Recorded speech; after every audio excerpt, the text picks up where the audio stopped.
It's coffee time. I love the thrill that I feel when I get together with God's wonderful people. Love the thrill that I feel when I get together with God's wonderful people. What a sight just to see all the happy faces praising God in heavenly places. What a thrill that I feel when I get together with God's wonderful people.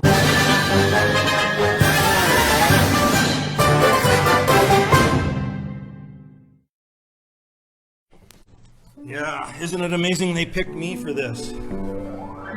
That's kind of scary, actually. Right out. You want to help me?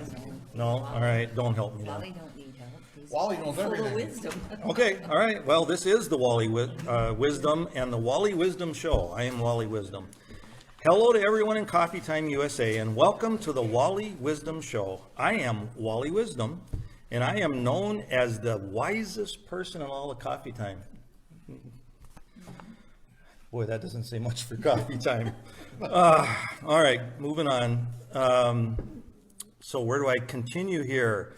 And I say that humbly. You look humble. Yeah, I am, kind of.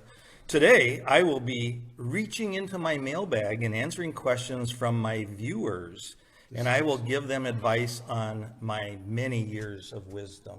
I just feel the aura coming off you right now. Yeah, Wally. well, you just wait. It's going to get better. Question number one. Okay. Number one, everybody ready? I'm ready. All right. Phil, the airline pilot, writes, Dear Wally, I always heard ambition is a poor excuse for not having enough sense to be lazy. Is that true? I think maybe it is, but we'll get serious now. Good question. That would be false, though. That's what I thought. Yeah, it is. Proverbs 10:4-5 tells us this. A slack hand causes poverty, but the hand of the diligent makes rich.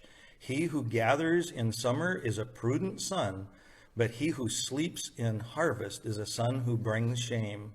So Phil, if you know anybody that is lazy, just tell them to be glad they don't live in the olden times. Olden times. I remember when I used to have to get up and change the TV channel by hand. Well, you had a rough growing up. I did. Question number two. Everybody ready? I'm ready. All right. My next question comes from Marge the librarian. She is a one sharp cookie, Mars. She is. I don't know why she'd ask me anything, but okay. She writes this. Dear Mr. Wisdom, I find your advice more in-depth than most books in the Coffee Time USA library. What a compliment coming That'd be from like 2 Marge. shelves of books. So my question is, I once heard that as you make your bed each day, so shall you mess it up. Is that true? I've always wondered that. Yeah, well, it's an excellent question, Marge, as usual. Because unless you decide to sleep on the floor, chances are you will mess your bed up when you sleep in it. Wow. Have you ever thought of that, Paul? It's kind of a, yeah. All right, so Psalms 149:5 tells us this. Let the godly exult in glory. Let them sing for the joy on their beds. You ever done that? I know my sister does. She sings for joy all night long. Amen. Since I don't sleep in bed, but a hammock that hangs in my living room, my hammock is a joyful place.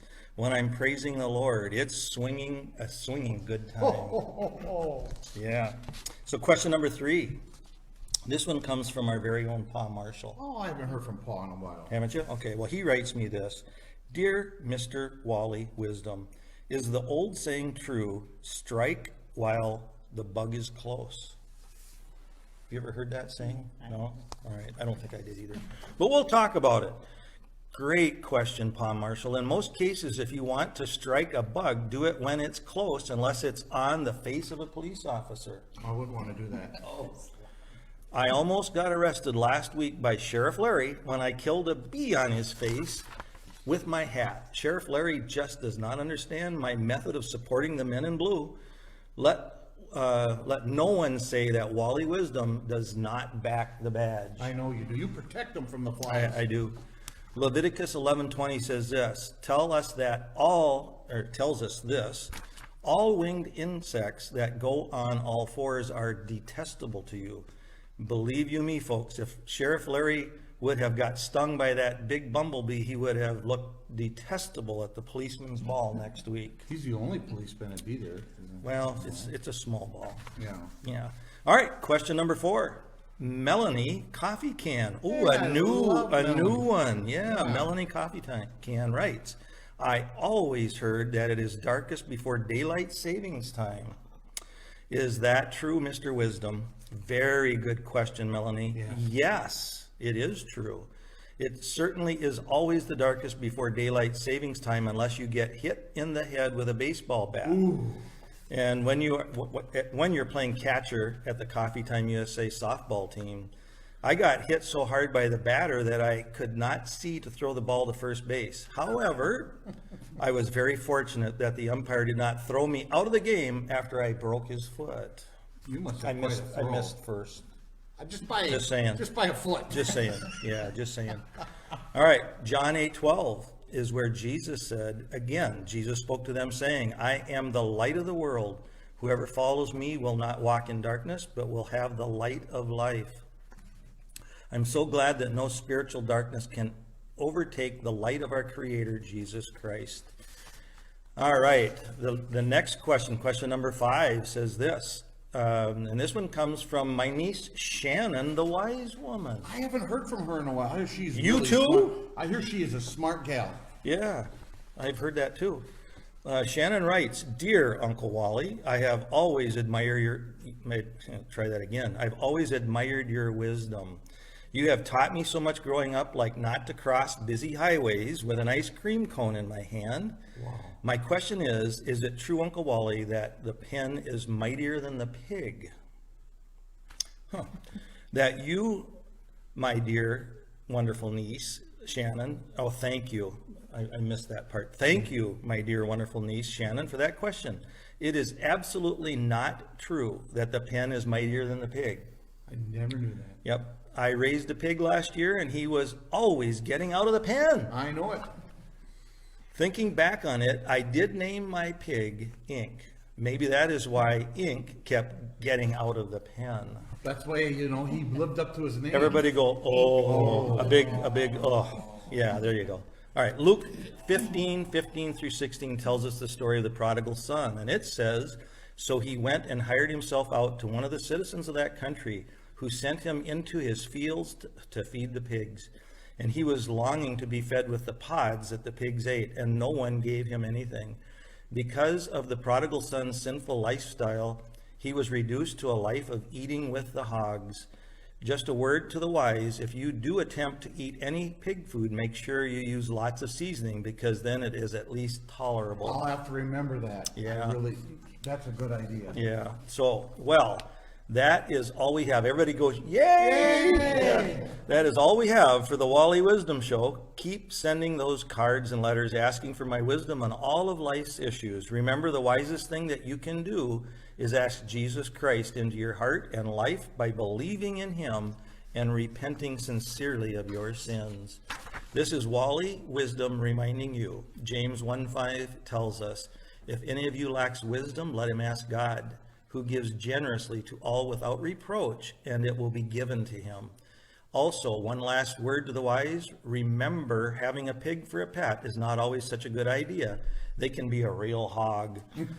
So long, everyone. Oh, wasn't that great? Give us the Wally Wisdom.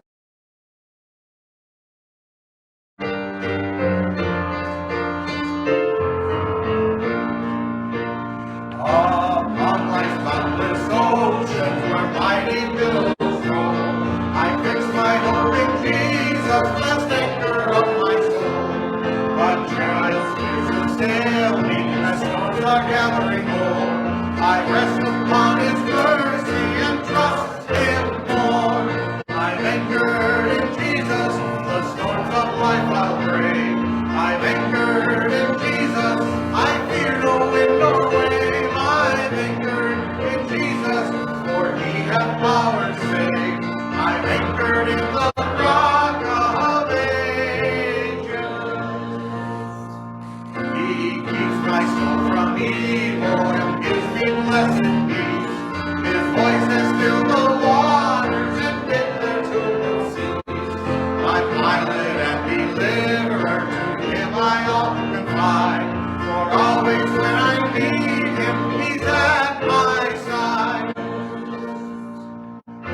He is my friend and Savior, in Him my anchor's fast.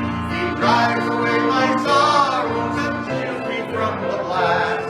By faith I'm looking upward beyond life's troubled sea. There I behold a haven prepared for me. I'm anchored in Jesus, the storms of life I'll brave. I'm anchored in Jesus, I fear no wind or wave. I'm anchored in Jesus, for He hath power to save. I'm anchored in the rock of ages. And it's time for Brad and Brad the Chicken Farmer Show. Oh boy, everybody's excited now, huh? All right, so from Coffee Time USA TV studios in downtown Coffee Time USA, it's time for Brad the Chicken Farmer Show. Hi. Yes, there's Sam right there. I am Brad the Chicken Farmer myself. This is where I answer all your questions about chicken farming and raising chickens. Hit it, keyboard. All right. Remember, Brad the Chicken Farmer Show is brought to you by Brad's Chicken Farm, located next to the Rooster Swamp, just off Hen Road in the township of Chicken Gizzard. I run the top egg producing chicken farm in all of Coffee Time USA. Here we go. And I'm not chicken to say that. I know you're not. Yeah, and if, by the way, if I'm the leading egg producer, this county's in trouble. I'm just saying. All right. Well, let's go to our mailbag as I answer all your questions about the world of chickens and chicken farming. Oh, this is going to be top notch. It's going to be, I'm pretty sure. All right, first question comes from Connie Coffee Can. Connie writes, chickening farming has been very hard for my husband Royal and I this year. Not a lot to laugh about. Egg production is really down. How can we lift up our spirits and bring the joy back into chicken farming again? Very good question, Connie. I have had some bad times myself over the years in chicken farming. Why, I remember one whole summer when all my chickens laid only hollow eggs. Even though my chickens made the Guinness Book of World Records that summer, I made no money.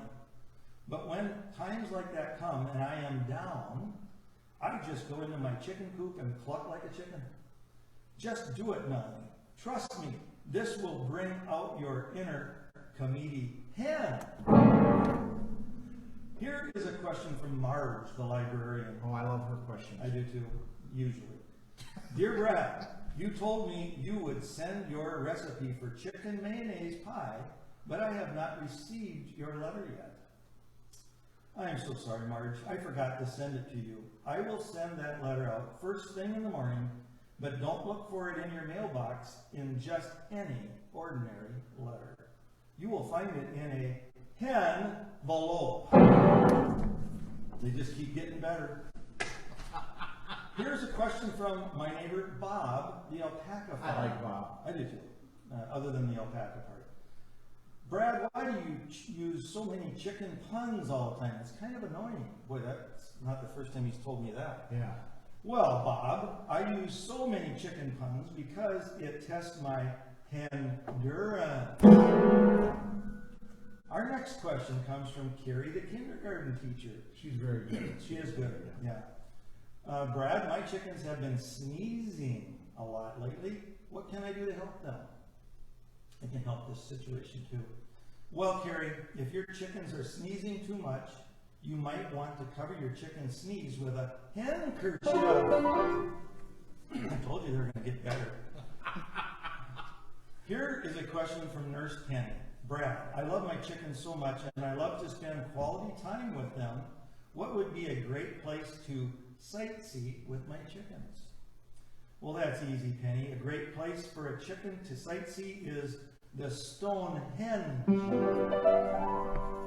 they're going to get better. They are. They got to. They're going to. All right, here's a question from my niece, Linda. Dear Uncle Brad, the chicken farmer, I am starting a public chicken dance every Friday in the Coffee Time USA Park so people can dance right alongside the chickens.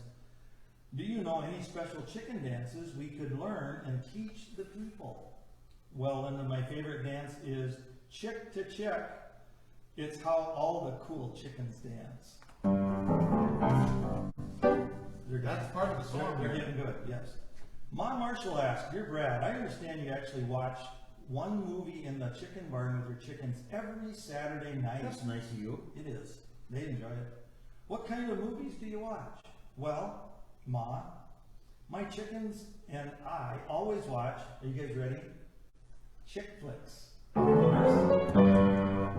All right, here's a question from Marcia Macaroni. I heard, Brad, that every Halloween you go door to door with your chickens and get candy. Is that true? That's pretty cool. It is cool, yeah. It sure is true, Marcia. When I knock on the door, I always say, chick or treat. The next question is from Pastor Dave No Cash.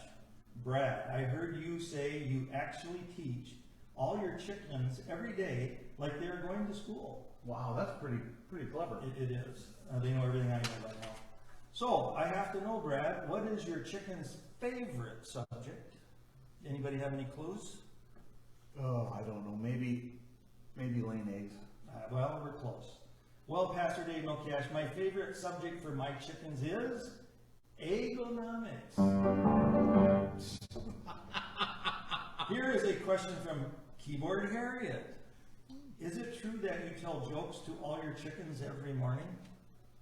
That is true, Harriet, and I'm very proud to say that all my chickens find my taste of humor impeccable.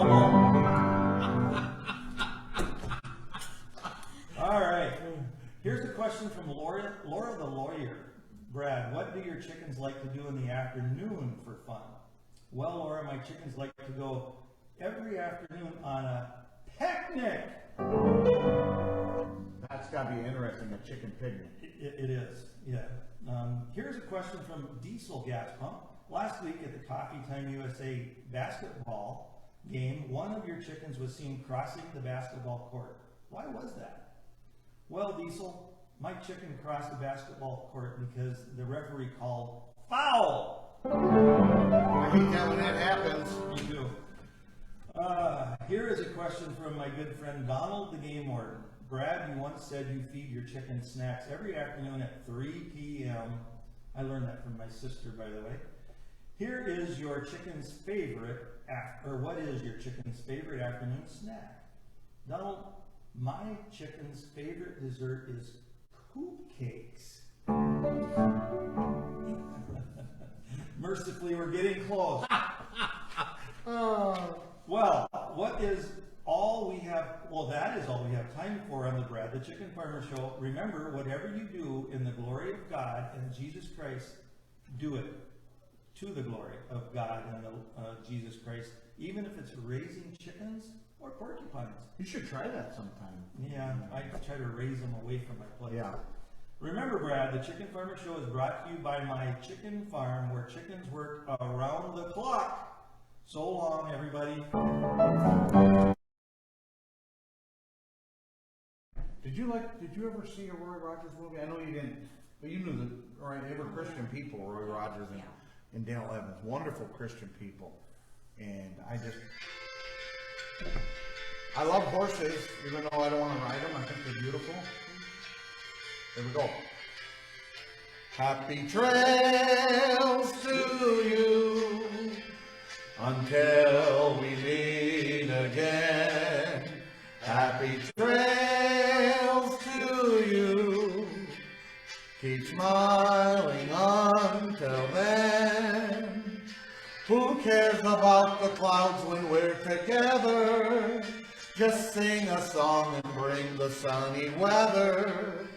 Happy trails to you till we meet again. Now, Brad, Bob has horses. Are one of them blind? Two. Two of them are blind. Okay. Did you ever ride any of his horses? No. You ever been a horse rider? Oh yeah, I used to have a horse. What was his name? Lady Luck. Were you very lucky? Never I got was. luck? No. You said you rode a horse before. I have. I don't really like to, but when I was a kid, my dad farmed the horses. Did he? Was it Clydesdale or? I don't know what they were. Did you help him? Yeah. You could ride on a pony when it was little too, you know. All right. By the corn pile with it. Here we go, more. I just feel like getting on a horse right now. Don't you? Not the rodeo kind. Happy trails to you until we meet again. Happy trails to you. Keep smiling until then. Who cares about the clouds when we're together? Just sing a song and bring the sunny weather. Happy trails to you. Can we meet again? I think that's enough. So long, everybody.